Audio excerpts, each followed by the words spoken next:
হ্যাঁ, আমরা আজকে যে ওয়েবসাইটটা নিয়ে কথা বলবো সেই ওয়েবসাইটটার নাম হচ্ছে ebikeranking.com, যে আপনারা এখানে দেখতে পাচ্ছেন ebikeranking.com। এই ওয়েবসাইটটার ডোমেইন হোস্টিং আমরা কিনে নিয়েছি। তো এই ওয়েবসাইটটার এটা হচ্ছে হোম পেজ। হোম পেজের মধ্যে আমরা যে মেনুগুলো দিয়েছি, প্রথম হচ্ছে দেখেন ইবাইকস টিপস, কম্পোনেন্টস, ইবাইক ব্যাটারি, তারপর হচ্ছে safety and accessories, about us, contact us. এখন এখানে একটা জিনিস খেয়াল করতে হবে, আমরা যদি আগে হোম পেজটা দেখি, এই যে হোম পেজের মধ্যে আমরা প্রথমে একটা ইবাইকের ছবি দিয়েছি। এই যে ছবিটা, এই ছবিটা মোটামুটি দেখতে বেশ ভালোই মনে হচ্ছে আমার কাছে। তারপর আপনারা জানাবেন এটা কি চেঞ্জ করা উচিত কিনা। যদি চেঞ্জ করি তাহলে কোন ধরনের ছবি আমরা দিতে পারি, এটা আপনারা সাজেস্ট করবেন। তারপর হচ্ছে আমরা যদি একটু নিচে যাই, দেখুন এখানে এটা হচ্ছে লেটেস্ট পোস্টগুলো এখানে দেখাচ্ছে। আর এই ডান পাশে হচ্ছে কিছু ফিচার আমরা দিয়েছি। এখানে আমরা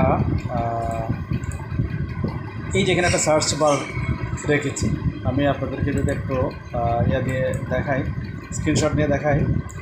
দেখুন এই যে অংশটা,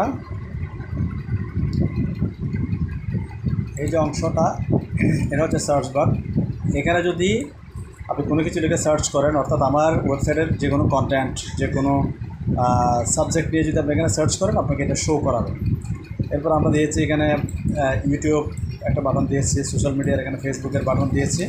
এখানে আমরা আরও অনেকগুলো বাটন দিতে পারবো, যেমন পিন্টারেস্ট, তারপর হচ্ছে আপনার লিঙ্কডইন, তারপর হচ্ছে আপনার মিডিয়াম, যে কোনো কিছু। ওকে, সো আমরা এই পেজটা, হোম পেজটা আমরা দেখছিলাম। এখানে তাহলে আমরা লেটেস্ট পোস্টগুলো দেখছি, যেগুলো আমরা রিসেন্টলি পোস্ট করেছি। এরপরে হচ্ছে দেখেন লেটেস্ট পোস্ট কিন্তু প্রায় 9 থেকে 10টা দেখায় এখানে। এরপরে হচ্ছে অথর, এই যে অ্যাবাউট টেইলর পিনে, এটা হচ্ছে আমরা এই অথরটা এখানে কেন দিয়েছি এটা আপনারা হয়তো খেয়াল করবেন, যেহেতু এটা আমরা নিজেরা ওয়েবসাইটটা বানাচ্ছি। বাট অথর দিয়েছি আমরা একজন ফরেনার বা বাইরের দেশের একজন লোককে। ওনাকে দেওয়ার পিছনে কারণটা এটাই যে উনি হচ্ছেন বাইকিংয়ের উপরে অনেক স্পেশালিস্ট।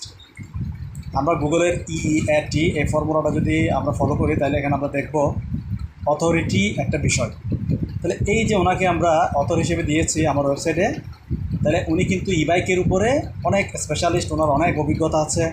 তো উনি যদি ইবাইক নিয়ে একটা কন্টেন্ট লিখে, তাহলে মানুষ ডেফিনেটলি এটা পড়বেন। তো এখানে প্রশ্ন হইতে পারে, এই লোকটাকে যে আমরা এখানে ইউজ করছি, ওনার নামটা, এটা কি গুগলে কপিরাইট বা উনি কি আমাদের বিরুদ্ধে ক্লেম করবে কিনা?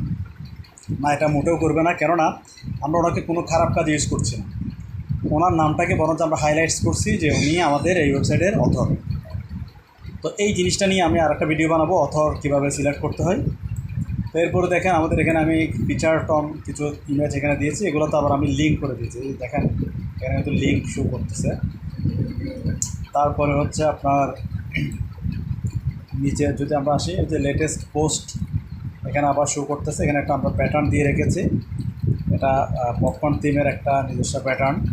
এটা আপনারা চাইলে অন্যান্য থিমও ইউজ করতে পারেন, কারণ আমি পপকর্ন থিম ইউজ করতেছি, যার ফলে এই প্যাটার্নটা আমি খুব শর্টকাটে পাচ্ছি। এরপর হচ্ছে ফোটার মেনু। এই যে ফোটার মেনুটাও আমি খুব সুন্দর করে সাজাচ্ছি। এখানে আরও অনেক কিছু সাজানো বাকি রয়ে গিয়েছে। ফোটার মেনু আমার এখানে আমি দুইটা সাজিয়েছি, একটা হচ্ছে উপরেরটা যে সবুজ কালার, আর একটা হচ্ছে এটা। এখানে আমি কিছু জিনিস লিখেছি, যে অ্যাবাউট ebikeranking.com, তারপর হচ্ছে এক্সপ্লোর আওয়ার সাইট। এখানে আমি আমাদের ক্যাটাগরিগুলোকে এখানে আবার দিয়ে দিয়েছি। এখানে আবার আমাদের যে অথর আছে ওনার সম্পর্কে কিছু লিখেছি। ওভারঅল যাতে মানুষ আমার ওয়েবসাইটের ভিতরে সবগুলো তথ্য হোম পেজ থেকে পেয়ে যায়, এভাবে আমি এটা সাজিয়েছি। তো আজকের ভিডিওটা এই পর্যন্ত। ইনশাল্লাহ নেক্সট আরেকটা টপিক নিয়ে আমি পরবর্তীতে আরেকটা ভিডিও নিয়ে আসছি। ততক্ষণ ভালো থাকুন। আসসালামু আলাইকুম।